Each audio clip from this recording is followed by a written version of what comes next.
What's up mga something nicer? So ngayon po ay kahit masama yung ating pakiramdam, nilalagnat po tayo, pero kailangan ng customer natin ang ating serbisyo. Order po ng cooking oil, then yan, dideliveran po natin kasi kailangan daw po nila today at pang bukas. So pumunta po ako sa supplier, baka may bibigyan ako kahit ilan para naman hindi tayo mahal sa customer natin. So nandito na po tayo sa SLEX. Yan, papunta na po tayo sa kumpanya ng cooking oil para pumikap ng ating produkto. Then guys, mamaya ako na lang itutuloy ng ating video kasi delikado rin yun na nandito ako sa SLEX na nagdadrive, ino-overtaken ako ng mga sasakyan at kailangan mag-focus sa pagdadrive natin. So tuloy ko na lang po mamaya pag naikarga ko na po yung cooking oil. So yun guys, nandito na tayo sa Kabayanan, no? Itong lugar na kung saan tayo nakuha ng cooking oil. So medyo malayo-layo pa, tapos traffic.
A few moments later.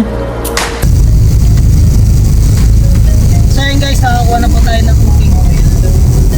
So dito na po nakagawa ng video dahil medyo safe na rito sa banda ito. Iwas lang din sa mga bilang singit sa mga sasakyan. Hindi lang po motor eh. Kahit mga 4 wheels, bigla-bigla lang sumisingit. Dahil talaga sa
A few moments later. So what's up guys? So ayan guys, nakalimutan kong i-update kayo tungkol dun sa cooking oil na pinick up natin, no? Nakalimutan ko kasi na may schedule din pala ng follow-up check-up tong si Sam. So pagka-deliver ko po nung egg, dahil kailangan ng customer natin, so dali-dali po akong umuwi. Then naglinis na lang ako ng katawan, tapos silang mag-ina naka-ready na. So umalis na rin po kami kagad para po makahabol dito sa kanyang pedya. So good news naman po, okay na po si Sam. Sino ako? So sabihin ko na po may sakit ako. So alam niyo na po yun dahil binanggit ko na po yun kanina. Pero ngayon po good news po, at ito nga po si Sammy okay na. Tuloy lang po yung ibang gamot niya gaya ng sa allergy, acetyricin, and then yung Montelukast, hindi ko alam kung para sa yung Montelukast. Para daw siguradong maklear yung kanyang lungs. So kami ni Mami, kasi po na lang siguro, pero ako hindi po masyado para ting gabi lang, tapos may isa tanghali, ganun. Pero ngayon kasi wala. Tapos yung sipon ko kasi hindi siya yung parang tutulo or ano, yung barado lang. So yun lang yung akin, barado. Then may time na ito gaya nga wala. Maluwag yung paghinga ko. Hindi kagaya nila magginano, singas po sila ng singa. Yan. So nandito lang po ang aking video. Sana na-inspire pa rin po kayo. Hindi ko po kayo kinukonsente na pag masama po ang inyong pakiramdam, gayahin niyo po ako. Nagkataon lang po ang something nice rin, nagsisimula pa lang po sa larangan ng pagninegosyo. So ayaw ko pong pabayaan yung mga customer natin na nagtitiwala sa atin, na pabayaan din sila na hindi natin sila matulungan. Nagkataon lang po na masama pakiramdam po, nilagnat, at tapos nagkaroon sila ng pangangailangan. Hindi ko po sila mapahindihan dahil yun nga po, inaalagaan ko po sila na wag umalis sa akin bilang isang supplier nila. So darating at darating din po pagka po